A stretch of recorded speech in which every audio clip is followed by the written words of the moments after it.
Hello everybody, हमारे online platform YouTube channel career classes Suratgarh में आप सभी का हार्दिक स्वागत है।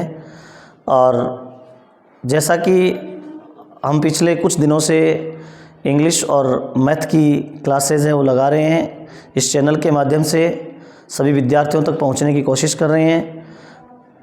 हमारा इंग्लिश का जो टॉपिक चल रहा था वो है मॉडल्स।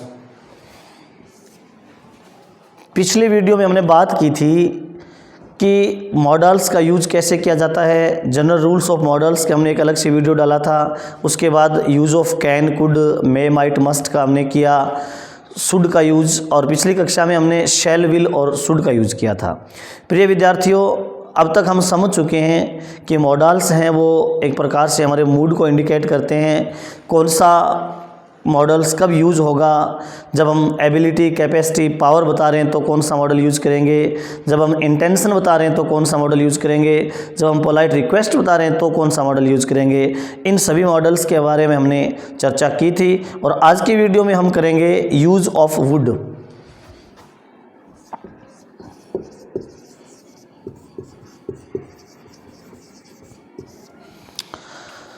जैसा कि हमें पता है, वुड 4 मॉडल्स ऐसे हैं जो पास्ट में यूज़ होते हैं, जिसमें कैन का कुड है, मे का माइट है, विल का वुड है और शैल का शुड है।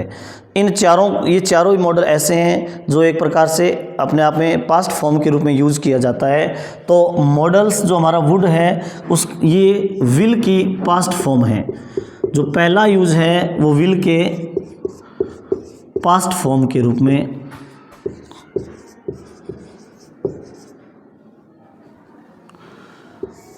यानी विल के पास्ट फॉर्म के रूप में हम इसका यूज करेंगे।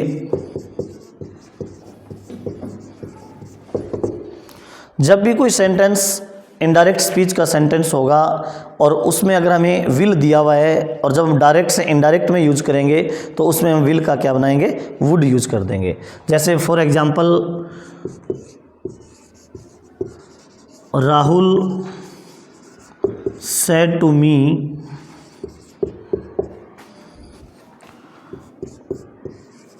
I will help you। ये एक सेंटेंस है और इस सेंटेंस में हमें दिया गया है विल। जब हम इस सेंटेंस को इनडायरेक्ट स्पीच में चेंज करेंगे तो इसका हो जाएगा राहुल सेड टू है वो टोल्ड में चेंज हो गया, told me that, I first person subject के अनुसार तो ही हो गया, ही वुड हेल्प मी। तो हमारा यहाँ पर जो मुख्य उद्देश्य था वो विल को बताना था। वुड यानी विल का चेंज है वो किस प्रकार वुड में हो रहा है। तो पहला जो चेंज है हमारा वो ये है कि जब भी हम वुड का यूज करेंगे तो विल के पास्ट फॉर्म के रूप में करेंगे। इसके पास्ट इक्विवेलेंट के रूप में हमने वुड का यूज़ किया। इसके बाद जो हमारे जो वुड के यूज़ है यानी एज ए मॉडल वर्ब के रूप में वो इस प्रकार रहेंगे। सबसे पहला जो हमारा वुड का यूज़ होगा टू एक्सप्रेस पास्ट हैबिट, यानी जब हम कोई पुरानी आदत बताना चाहते हैं, ऐसी आदत जो हमारी प्रेजेंट में नहीं है, हमारी पास्ट में रही है, उस आदत को शो करने के लिए, पास्ट हैबिट को बताने के लिए हम यूज करेंगे वुड का। तो पहला जो हमारा यूज है वो है टू एक्सप्रेस पास्ट हैबिट, यानी पुरानी आदत, आपकी कोई पुरानी ऐसी आदत है जो आपको अब नहीं है, उसको अगर एक्सप्रेस करना चाहते हैं तो वुड का यूज करेंगे। इसके बाद जो दूसरा हमारा यूज है टू एक्सप्रेस डिटर्मिनेशन, दृढ़ निश्चय। अगर आप कोई ऐसी बात बताना चाहते हैं जिसके ऊपर आप अडिग है, आप निश्चित हैं कि वो काम होगा या आप करेंगे, तो उसको अगर एक्सप्रेस करेंगे तो हम किसका यूज करेंगे, वुड का यूज करेंगे। तीसरा जो इसका यूज है टू एक्सप्रेस अनफुलफिल्ड एक्शन, यानी ऐसा एक्शन, ऐसा कार्य जो आप पूरा नहीं कर पाए, जिसको आप पूरा नहीं कर पाए, अर्थात कंडीशनल सेंटेंस हो, यानी जो कंडीशन बता रहे हैं कि अगर आप ऐसा किया होता तो ऐसा हो जाता, उस प्रकार के सेंटेंस को अगर हम शो करना चाहते हैं तो हम किसका यूज़ करेंगे, मॉडल के रूप में यूज़ करेंगे वुड का। क्योंकि ये सारी फीलिंग्स को बताते हैं, जो मूड बताते हैं, हमारे सारे मॉडल है कुछ ना कुछ मूड बताते हैं। तो यहाँ पर जो हमारा है वो अनफुलफिल्ड एक्शन को बताता है। इसके बाद जो हमारा वुड का यूज़ होगा वो होगा to express habitual action in past, यानी कुल मिला के ऐसा एक्शन, पास्ट हैबिट या हैबिचुअल एक्शन इन पास्ट की बात लगभग एक जैसी है। टू एक्सप्रेस हैबिचुअल एक्शन, ऐसा कार्य जो आपका पास्ट में था और आप नियमित करते आ रहे थे, लेकिन अब वो काम आपने बंद कर दिया है, उसको बताने के लिए हम किसका यूज करेंगे? वुड का यूज करेंगे। पांचवा जो इसका यूज है, टू एक्सप्रेस अनरियल कंडीशन, यानी ऐसी कंडीशन, ऐसी शर्त जो आपकी सही नहीं है। जैसे आपने कह दिया काश में पक्षी होता, इस प्रकार के सेंटेंस जहाँ पर हम कंडीशन दे रहे हैं, जिस पर हम शर्त बता रहे हैं, या जिसके अंदर हम कोई ऐसी अनरियल कंडीशन, जो कंडीशन रियल नहीं हो सकती, इमेजिनेशन के अंदर हम अगर कोई काम बात करते हैं तो वहाँ पर हम वुड का यूज़ कर सकते हैं। कंपटीशन की दृष्टि से ये इस प्रकार का पॉइंट बहुत अति आवश्यक है हमें समझना, क्योंकि अनरियल कंडीशन जब भी बताई जाती है तो वहाँ पर हम किसका यूज़ करेंगे? वुड का यूज़ करेंगे। इसके बाद हमारा जो आगे का पॉइंट है वो है to express offer, invitation, preference या चॉइस। जब भी हमें किसी प्रकार का ऑफर दिया जाएगा, जैसे वुड यू लाइक टी और कॉफ़ी, यानी हमें यहाँ पर पूछा जा रहा है कि आपको चाय पसंद है या कॉफ़ी पसंद है, तो इस प्रकार के हम जब हम बताते हैं, एक्सप्रेस करते हैं, ऑफ़र को एक्सप्रेस करते हैं या इनविटेशन को, इनविटेशन यानी आमंत्रण करना किसी को, जैसे I would like to invite you, तो इस प्रकार के सेंटेंस में हम किसका यूज़ करेंगे? वुड का यूज़ करेंगे। इनविटेशन के बाद प्रेफरेंस, प्रेफरेंस का अर्थ हो गया किसी चीज़ का आप जो महत्व दे रहे हैं किसी चीज़ को। अगर हम महत्व देने के लिए बात कर रहे हैं, आपके पास चॉइस है, चॉइस यानी कोई पसंद है, उसको अगर आप करना चाह रहे हैं तो उसमें हम किसका यूज़ करेंगे? वुड का यूज़ करेंगे। जैसे वुड रादर, वुड बेटर, इस प्रकार के सेंटेंस में हम वुड का यूज़ करेंगे। और इसके बाद हमारा जो सातवां जो मेन पॉइंट है, टू एक्सप्रेस पोलाइट रिक्वेस्ट। प्रिय विद्यार्थियों, हमने शायद आपको याद आया होगा जब पोलाइट रिक्वेस्ट की बात की तो तुरंत दिमाग में आया कि हमने इसको कहीं और भी पढ़ा है, क्योंकि ये है हमारे मॉडल्स, और मॉडल्स ज़रूरी नहीं है कि एक ही मॉडल के द्वारा एक एक्टिविटी को बताया जाए। जैसे पोलाइट रिक्वेस्ट है, उसके लिए हमने कुड का यूज़ भी किया था, तो जहाँ पर पोलाइट रिक्वेस्ट का सेंस है वहाँ पर हम कुड का यूज़ भी कर सकते हैं और वहाँ पर वुड का यूज़ भी कर सकते हैं। इसी प्रकार जहाँ पर हमने पास्ट हैबिट की बात की थी, तो वहाँ पर हम पास्ट हैबिट में ज़रूरी नहीं है कि वुड का यूज़ ही करें, यूज़ टू का यूज़ भी हो सकता है, वो भी पास्ट हैबिट बताने के लिए होता है। तो कुछ एक ऐसे मॉडल ऐसे हैं जिनका यूज़ डबल हो सकता है, जैसे वुड का यूज़ भी हो सकता है, वहाँ पर यूज़ टू का यूज़ भी हो सकता है। जैसे पोलाइट रिक्वेस्ट की हमने बात की, तो पोलाइट रिक्वेस्ट में हम कुड का यूज़ भी कर सकते हैं, तो पोलाइट रिक्वेस्ट में हम वुड का यूज़ भी कर सकते हैं। तो ये हमारे 7 पॉइंट्स थे जो हमें वुड का यूज़ बताते हैं। अब हम इन प्रत्येक सेंटेंस का जो प्रत्येक रूल हमने लिखा है उसका एक एक एग्जाम्पल करके हम समझेंगे। एग्जाम्पल्स, हमने जो रूल्स लिखे हैं उसके एग्जाम्पल्स देखिए। जैसे पहला एग्जाम्पल है, when I was a child my grandfather रिक्स्तान टेल स्टोरीज, यानी when I was a child my grandfather tell stories. यहाँ पर ये बताई जा रही है पास्ट हैबिट, आपकी पुरानी आदत बताई जा रही है कि जब मैं बच्चा था तो मेरे पिताजी, मेरे दादाजी मुझे कहानी कहते थे। अब यहाँ पर हमें सेंस लगाना है कि सबसे पहले हमने देखा कि यहाँ पर वॉज आया है, इट मीन्स यहाँ पर या तो कुड आएगा या वुड आएगा या शुड आएगा या माइट आएगा, क्योंकि पास्ट के 4 ही है। अब यहाँ का सेंटेंस का सेंस क्या कह रहा है कि when I was a child, जब मैं एक बच्चा था, माई फादर टेल स्टोरीज, तो हम यहाँ पे इसमें किसका यूज़ करेंगे?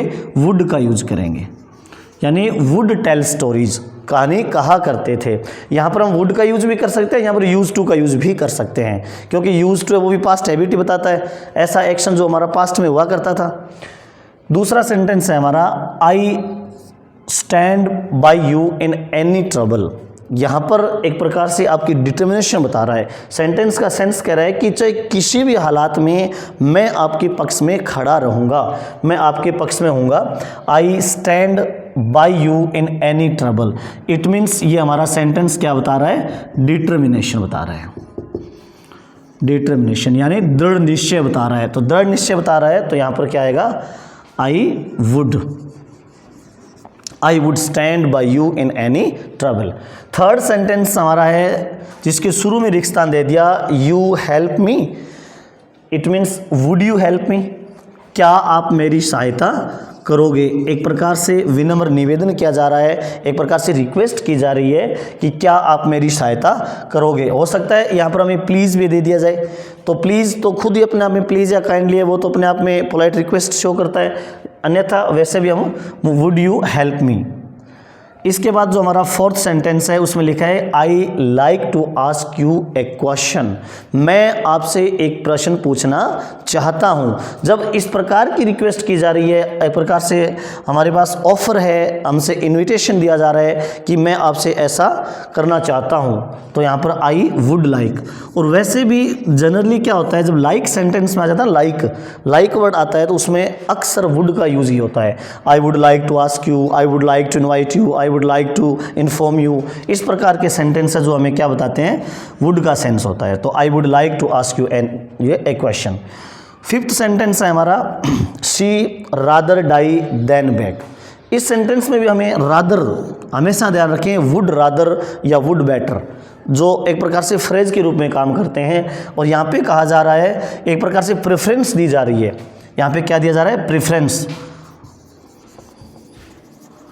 और प्रेफरेंस ये है हमारा कि मैं यानी शी, वह रादर डाई देन बेग, भीख मांगने की बजाय वो क्या कर सकती है, मर सकती है, लेकिन भीख नहीं मांग सकती। यहाँ पर उसका एक दृढ़ निश्चय है, एक प्रेफरेंस है, एक चॉइस है कि इन दोनों काम में वो कौन से काम को ज़्यादा महत्व देती है।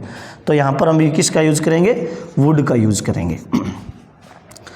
एक चीज़ याद रखना, ये जो देन की स्पेलिंग है THAN है, THEN नहीं है, THAN है, जो कि हमेशा कंपैरिजन बताता है। इसके बाद if I were a bird I रिक्सान फ्लाई इन द स्काई। अब इस सेंटेंस में क्या बताया जा रहा है कि if I were a bird, काश में एक पक्षी होता, काश में एक पक्षी होता, आई fly in the sky, it means unreal imagination है। यहाँ पे ऐसी इमेजिनेशन है, ऐसी कल्पना है जिसको हम उसको वास्तविकता में नहीं व्यक्त कर सकते, यानी एक प्रकार से इमेजिनेशन है। और if I were a bird, और जैसे वर आ गया, हमारा कॉमन सेंस ये कह रहा है कि यहाँ पर आएगा मॉडल कौन कौन सा, या तो कुड आएगा, या वुड आएगा, या शुड आएगा, या माइट आएगा। तो यहाँ पे if I were a bird I would fly in the sky, strong जो इसकी पॉसिबिलिटी यहाँ पर आ रही है वो किसकी आ रही है, वुड की आ रही है। तो I would fly in the sky, काश में पक्षी होता तो मैं आकाश में उड़ता, मैं पक्षी हूँ नहीं इसलिए आकाश में उड़ा नहीं, अनरियल बता रहे हैं यहाँ पे। इसके बाद सेवंथ जो हमारा सेंटेंस है, शुरू में रिश्ता दे दिया, that I were child again. यहाँ पर भी इमेजिनेशन की जा रही है, एक ऐसी अनरियल इमेजिनेशन है जिसको हम रियलिटी में नहीं व्यक्त कर सकते, कि काश that I were child again, मैं काश बच्चा हो जाता दोबारा, यानी मैं दोबारा बचपने में चला जाता। अब दोबारा बचपने में नहीं जा सकते, यानी अनरियल कंडीशन है, और अनरियल कंडीशन को शो करने के लिए हम किसका यूज़ करेंगे, वुड का यूज़ करेंगे। एक प्रकार से इफ़ का सेंस दे रहा है, यहाँ ध्यान रखना, वुड है ये किसका सेंस दे रहा है, इफ़ का। इसके बाद हमारा 8th सेंटेंस है, when I was in USA she come to meet me every day. यहाँ पर हैबिचुअल एक्शन बताया जा रहा है, और ऐसा एक्शन जो आपका पास्ट में था लेकिन अब नहीं है। क्या, when I was in USA, जब मैं USA में था या USA में था, she come to meet every day, वो प्रतिदिन मेरे पास आती थी। तो इसका मतलब यहाँ पर भी हमारा हैबिचुअल एक्शन इन पास्ट है। यहाँ पर हम यूज़ टू का यूज़ कर सकते हैं। दो सेंटेंस ऐसे हैं जहाँ पर हमें थोड़ी सी परेशानी आई है कि यहाँ भी सेंस है वो यूज़ टू का आ रहा है, और यहाँ भी सेंस यूज़ टू का आ रहा है। इसका मतलब दोनों सेंटेंस पास्ट हैबिट या हैबिचुअल एक्शन के हैं। इसके बाद हमारा जो लास्ट सेंटेंस है वो लिखा है, if I had invited you, you have attended the function. इस सेंटेंस में अनफुलफिलमेंट है, यानी ऐसी कंडीशन है जो पूरी नहीं हुई थी पास्ट में, कि if I had invited you. प्रिय विद्यार्थियों, यहाँ पर हमें ये चीज़ ध्यान में रखना है कि कंडीशन 3 प्रकार की होती है, ओपन कंडीशन, इमेजिनरी कंडीशन और अनफुलफिलमेंट कंडीशन। ये हमारी थर्ड कंडीशन है जिसके अंदर हमें क्या दिया है, हैड प्लस वर्ब की थर्ड फॉर्म दी है। अगर इधर हैड प्लस थर्ड फॉर्म है तो इसका मतलब इधर मॉडल प्लस कोई भी मॉडल आएगा, उसके साथ हैव आएगा और उसके साथ वर्ब की थर्ड फॉर्म आएगी, ये कंडीशन होगी। तो यहाँ पर सेंटेंस कह रहा है कि if I had invited you, you would have attended the function, would have attended the function. इस प्रकार हमने ये एग्जाम्पल के द्वारा वुड को हमने समझने की कोशिश की। अब हमारा नेक्स्ट जो है वो है ought to।